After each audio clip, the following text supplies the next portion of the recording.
My name is Bartosz Kulon, also known as Głowa.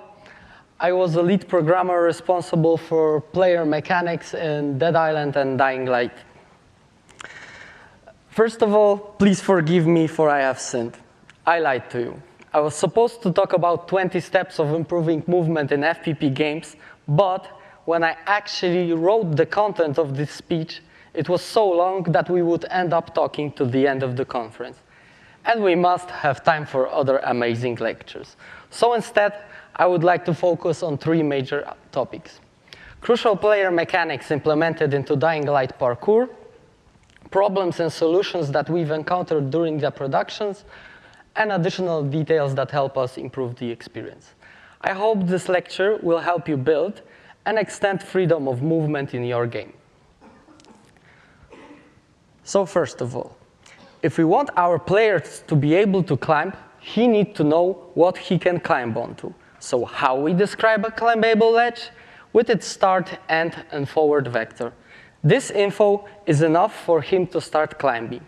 At first, we had a meeting and spoke about placement detection of those ledges, and our first approach was to try put manually this information into our geometry. Our level designers wanted to have control over the places that player could go to. But it turned out that we ended up with 50,000 ledges placed on a single map, and we still needed more. Working with so many objects is horrible and impossible to manage.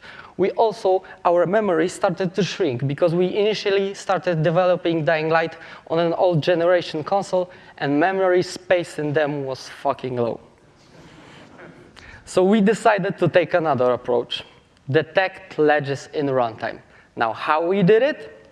We do a number of forward traces to detect obstacles in front of the players. For those who hit, we validate space above and below them to see if the player body will fit by simply measuring the distance of the traces. For those who are valid, we then do a vertical trace to detect the exact spot of climbing ledge. Those three steps has been repeated to the other side of the player because our game is 3D, and also our ledge definition has a start and an end. Then we can pair those points with some angle restrictions, horizontal and vertical, and create plausible ledges. And then we can sort them by distance and look angles to the player. And add another space validation with traces. Why with traces instead of collision queries? Because our physics engine did not support getting results from physics queries in current frame, and getting results from next one would be too late. And all that turned out to be the right way to go. Climbing changed from frustration into pure joy of overcoming all obstacles in players' way. But this new freedom created two major problems. So beware. Level designers and level artists now have to take care of all places that player could go to. And I mean all places. Rooftop, backyards, etc. Everything had to play and look good. This was pretty scary at the beginning, but eventually they got so excited about the new gameplay possibilities that they ended up loved working on it. They also told me that it actually opened their eyes on true meaning of open world environment. But this is a story for another lecture, and I don't feel competent of explaining it. The second problem was the performance. Thankfully, we have super intelligent and resourceful programmers that managed to come up with some magical optimizations that included batching geometry around the players and something we call carpet of traces. Technically, we knew that we have a special case of traces with same direction and length, so we optimized our tracing algorithm to take that into account and perform less operation on batch geometry around the players. I don't know the exact details, I'm not so good at math, but it did the trick. Now that we know how to detect a ledge in front of the player, we can move to another important thing. If you look at this ledge from above, you will notice that there is no space for the player body. So player won't grab that ledge. But this is invisible from player point of view. So we had to include new climbing state, hang. When we were designing and implementing our first approach, we didn't forget about it, but we wanted our movement to be fast and have smallest amount of stop as possible. Later, life verified our vision, and we had to include that into our ledge detection algorithm. So how we did it? We took the results from forward traces from previous stage. We added different restrictions above and below. Above, like to 10 centimeters for player hand, but below it was more restricted one because of the player hanging body. And pairing and space validation was done in similar fashion to previous one. But if the player is hanging and he has some space on his left or right side, we now had to add additional moveset to make him feel comfortable with climbing. Hence, we've added side and up shimmy. But now we have to detect places for shimmy. And that requires additional modifications to the algorithm. But I don't want to bore you with a lot of algorithm descriptions, so I leave this topic on a lecture on another occasion. Maybe next year if you like this one. Now I want to talk about something very simple, jumping. This is so old mechanic that all players should know how to do it, right? Well, as it turns out, jumping in FPP isn't as intuitive as jumping in platformers. The first player perspective works against precision, and precision is a crucial part of our game. Is that a major problem? Well, we had test cases when large part of the players would jump too soon or too late all of the time. So our obstacles end up being too easy or too hard for a large part of the players. To fix that problem, we had to give the players additional help. This help included 3 simple steps that we call jump assist.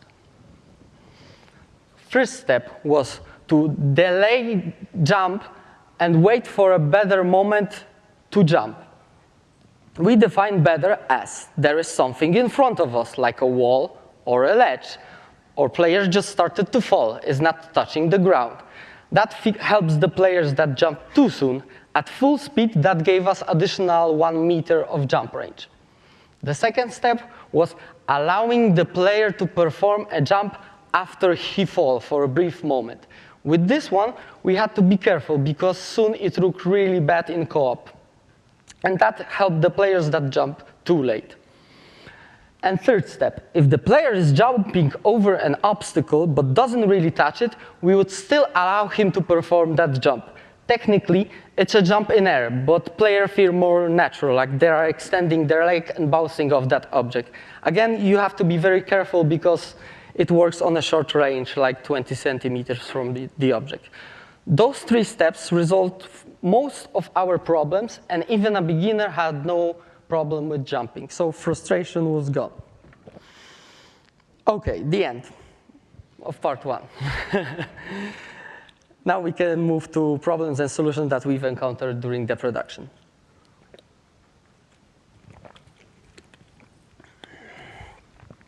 Animation and freedom of movement. When we have detected the ledge in front of the player, we will choose his starting position from 4 positions on straight climbable ledge. 1 position on not climbable ledge. There is a box that you cannot climb above. And 4 positions, 2 per side, on steep climbable ledges. This one is tricky, so bear with me. After choosing correct animation, player position is linearly set with the starting position of the animation, with special state we call begin.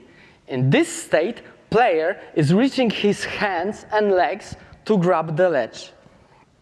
This state duration is scaled up or down according to player speed before the climb.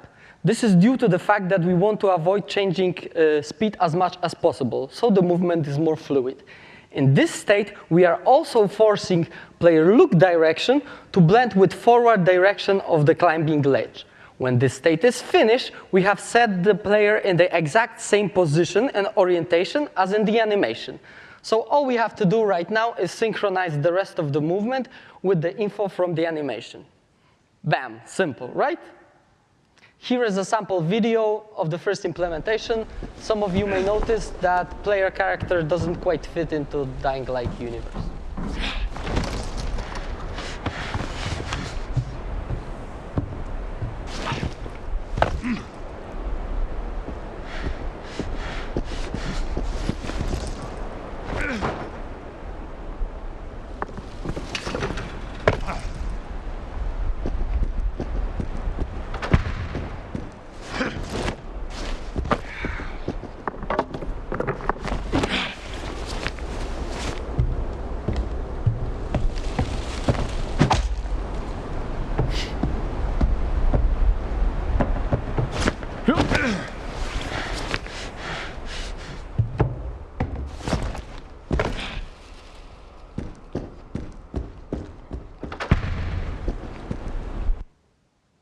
And it looked okay, but played horrible. Why? Because when we initiated the climb, we would actually play a cinematic that takes away control of player hands. And no control feels really bad. So what we do, we started to do a shorter climbing sequence, and it pushed us in the right direction, but the problem was still there. Then we added a special state to the animation end. When player was still in the middle of climb, the camera was still moving up, but we allowed the player to walk. It felt a lot better, but still the beginning of the climbing had this issue, and we couldn't resolve that in similar manner. But what we could do is to free player head from restrictions and allow to look around while climbing. That did the trick. Even when player body was locked in climbing, there was always some degree of control in player hands. With that, we could rest for a while until new problems showed up. Something I call straight line out of hell. When you see player history positioned from above, you will notice that his wanted line of movement, the red line, I hope it's visible, is offsetted a little bit to the left after the climb. This change depends on an angle that he approaches the ledge. The bigger the difference from forward of the climbing ledge, the bigger the change is. In theory, this shouldn't be a big deal. But as it turns out, my beloved colleagues from work are very creative. They have created some weird-ass obstacles that requires extra precision from player control. And that precision was not possible in current implementation. Thankfully, solution was simple. Allow the player to climb on his current forward vector instead of the one from the ledge. That fixed one problem, but created two new ones. The red ellipse represents the movement from the animation. As you may notice, it ends before the climbing ledge. This is due to the fact that the animation has been prepared facing directly the forward of climbing ledge. So players started to fall before the climbing ledge. We fixed that by slightly restricting the angles of climb, so end position wouldn't differ more than player capsule radius, and allow physics to climb on higher stair height mid-air. The second problem was the hands. They were grabbing the wrong places. One was going into geometry, the other one was grabbing the air. The first one looked easy. Render player hands at the end of the frame. It looks easy, but as we use deferred rendering in our engine, it would be very performance heavy. So what we did, we've cheated. We scaled down the hands of the player with camera projection metrics, and it did the trick. Have a look how it looks from FPP and from the outside. We found a missing link, a proof that people evolved from T-Rex. The second hand used some trick. Compute edge position in screen space and use hand IK to set the hand in 3D space. It can't be too far from the original position as the hand would stretch unnaturally, But we loosened then in the animations a bit, and we got like 40 centimeters of freedom that did the trick. Last but not least, I would like to talk about problems that we had with jumping. It's important for me because we had many discussions about it, and we've resolved our problem in some maybe controversial way. First question is why we changed the regularly used jump button from X to R1. Our game has very complex geometry, so we figure out that we would allow the players to have full control of the player even in air. So air control factor in air was set to 100% because we wanted the players to move as fluent as possible through our geometry. But if the player wants to press the X button, he will move his thumb from right stick to press it. That means he's losing control of player for a brief moment. The pacing in Dying Light is sometimes unforgiving, so even a short lack of control is bad. So in the end, we moved the jump button to R1 as it grants more control over the players and fixed the problem. The second complaint about jump button was to hold or not to hold it. Imagine this situation. You have two ledges in front of the player, one in the window and one above him. As I have described when searching the ledge, we define which one is better by comparing the distances and look angle. But the distance in this case is equal because we measure it in 2D. So how we choose between them? By slightly looking above one of them. The problem was, no matter how I tweaked this algorithm to implement that slightly, it never worked perfectly. For some people it did, and for some people it didn't. What really helped is adding the restriction to hold the button to grab the ledge. You click, you jump. You grab the button, you grab the ledge. It took some time to teach the player how it works, but eventually remove all of the mentioned problems. At some point, we were also experimenting with something similar to Assassin's Creed playstyle when holding the trigger would switch player character into free running state. In this state, player would jump and grab ledges automatically, and as a prototype, it worked amazingly good. But it took away all players' skill and satisfaction of performing a perfect time jump. Don't get me wrong, I love Assassin's Creed franchise, but Assassin's Creed for me is all about the journey, the world, and the setting. And we wanted our game to be more about second-to-second gameplay. So action in every aspect of game was crucial. Ability to make mistakes, to master the movement was important. This is something I noticed when I play old Prince of Persia: Sands of Time versus Prince of Persia 2008.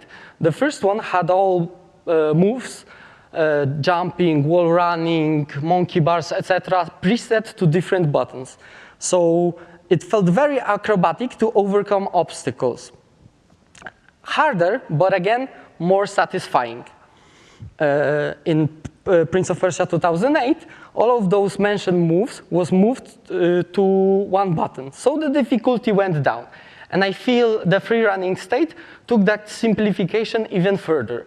But this is due to the fact that Assassin's Creed and Prince of Persia are different games, and we figure out we shouldn't go that way either. The end of part 2. Small break. Okay, now I want to talk about something slightly different. Vomiting. This only happens to me when I party too hard. It never happens to me after gaming. So imagine my confusion when one day my colleague came to me and told me this story. Dude, I was showing our game on game event to one of the reporters from Polygon. Suddenly, she turns pale, runs out of the booth, and vomits. He was in shock. Later that day, he even wrote him an email and told him that she felt bad for the rest of the day. That was a disaster. We couldn't let that happen. You don't want a reporter run out of your booth. You don't want the players to feel sick when they are playing your game. Unfortunately, we didn't have anyone with that symptoms in our company. This was like 2014, so no VR stuff and motion sickness wasn't that common. Thankfully, we've read some articles about motion sickness and prepared a build with abilities of turning and tweaking things that could have influence on motion sickness. Big help came from specialists in that manner, because we have requested a report in which a lot of tests was conducted, I hope not on students only, and they figure out what caused motion sickness in our title. It turned out that frequent and often camera target movement caused motion sickness. The left one shows before the corrections, the right one was after the corrections in the animations. Camera moving backward when player body was moving forward, that created an awkward feeling in player's head. So we had to remember to never go with camera back when performing a fast forward moves. The highlighted area shows that on the left side, there is a slight bump backward, and we eliminated that in the animation, and that helped us. Third thing is player not being able to focus on constant element on the screen. Adding a simple dot there fixed that. It's even invisible for you, but your eyes automatically rely on that constant element and amortizes all of the movement, so it really helps. Last but not least is the distance between the TV and the player. When player is sitting too close to the camera, his brain can stand even the slightest movement of the camera. While we couldn't fix that at player homes, we could definitely fix that on next game event. Techland boot became larger, and we made sure that the distance between the player and the TV is large. The result? No one felt motion sickness after playing DL on events, even the journalist that pointed out this problem. So it was a massive relief. This task was very frustrating for me, as I was fixing problems that I didn't quite understand, and I couldn't really see the results of my work.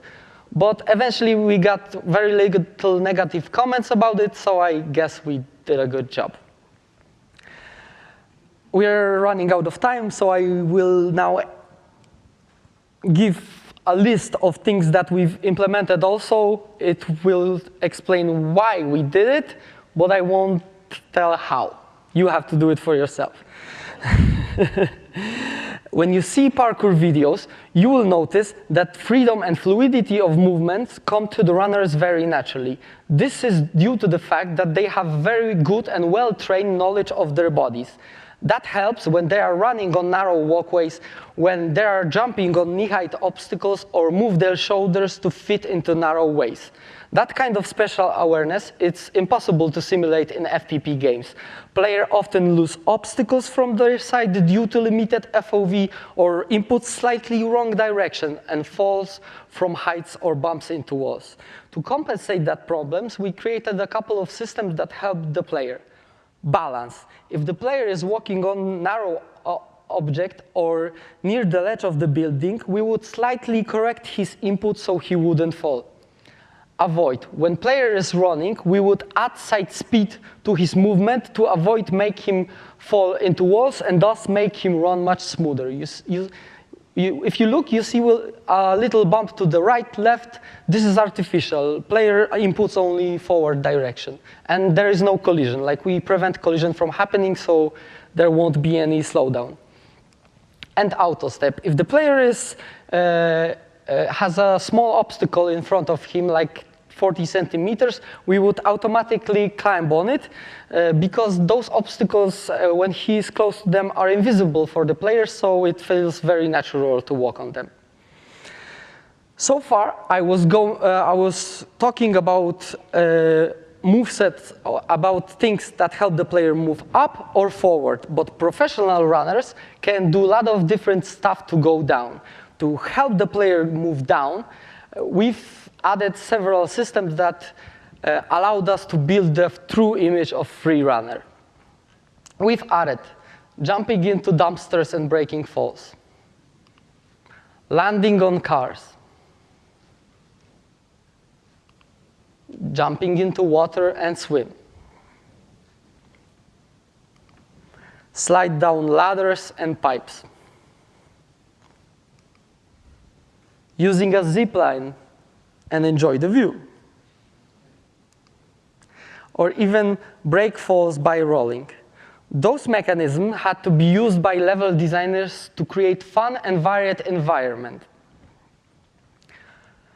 And as a wrap-up, where to go from here? Well, sky is the limit. One could add turning on shimmy, so parkour puzzles would be even more interesting. Add side wall run with some clever level design to support them. Add environmental awareness, so player would, when running through near obstacles, would touch walls and other things. Sky is the limit. Don't give up, and you will succeed. At the end, I would like to thank all of the people that work on creating Dying Light. All of them deserve a round of applause, so give it up for them.